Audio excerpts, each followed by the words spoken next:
Bonne nouvelle, il est libre. Julian Assange est libre, sauf que tout le monde en parle mal. Ce gars-là n'est pas un lanceur d'alerte et c'est bien plus qu'un journaliste. Assange a construit un média nommé Wikileaks qui permet de faire fuiter anonymement des documents confidentiels. Une fois fuités, les documents ont été analysés par l'équipe de Wikileaks et ensuite il est publié intégralement sur Internet. En 10 ans, ils nous ont mis à disposition 10 millions de documents secrets défense qui prouvent l'existence de crimes de guerre, d'espionnage massif et des arrangements entre les puissants contre les populations. Et pour ça, Assange a été poursuivi par l'administration états-unienne pendant près de 14 ans, enfermé, emprisonné et torturé dans une minuscule ambassade, puis dans une prison de haute sécurité en Angleterre. Un message clair qui était envoyé à tous les journalistes de la planète: si vous dépassez les lignes rouges, les puissants feront de votre vie un enfer. Et aujourd'hui, enfin, après un arrangement avec la justice états-unienne, le plus grand journaliste du 21e siècle est libre. Et ça, on en parle dans la dernière vidéo d'Actu Réfractaire.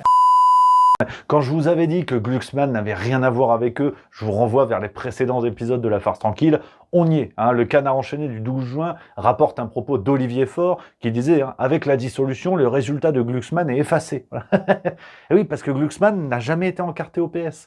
Il a son propre truc, ce propre micro-parti qui s'appelle Place Publique, et ils ont fait une alliance pour les européennes. Mais Glucksmann, il y a 6 mois, c'est une marque de pastilles pour la gorge. Personne ne le connaît. Et le mec fait 15% parce qu'il est catapulté dans les médias. Aujourd'hui, tout le monde s'en cire, mais dans les grandes largeurs. La preuve, le nouveau Front Populaire voulait le dégager au départ. Tu vois. Donc on a forcément Glucksmann en bon cocu qui revient voir sa meuf qui dit « Bon, écoute, la moitié du quartier a pu constater tes formes généreuses, mais je veux faire un truc, je reviens, mon amour. » Le gouvernement chinois fait forer le désert de Mongolie pour y planter des bois spéciaux. Leur objectif est de transformer ce vaste désert en forêt afin d'augmenter les précipitations dans la région. Ces bois ne sont pas simplement secs, ils ont été créés en laboratoire. Ce sont des plantes génétiquement modifiées qui deviendront rapidement des arbres et qui peuvent survivre avec peu d'eau. Vous pouvez voir les résultats à l'écran.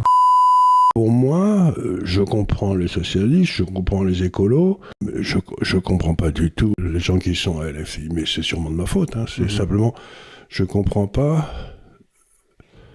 pourquoi ils se présentent à des élections en France alors à l'évidence, ils détestent ce pays de tout leur âme. Moi, je préfère Pétain à ce moment-là, parce que avec la casquette, la moustache, je trouve qu'il y a une présentation, il y a un petit côté Mario Bros, au moins tu sens que... Et puis alors les leçons de morale de François Hollande sur le racisme.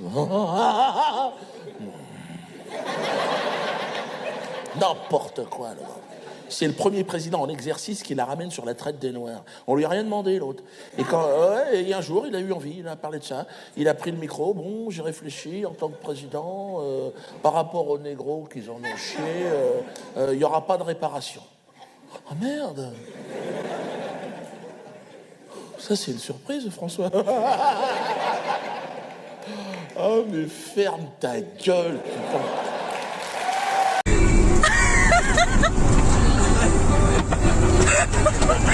Where's the Bobada? This way, bro. Okay.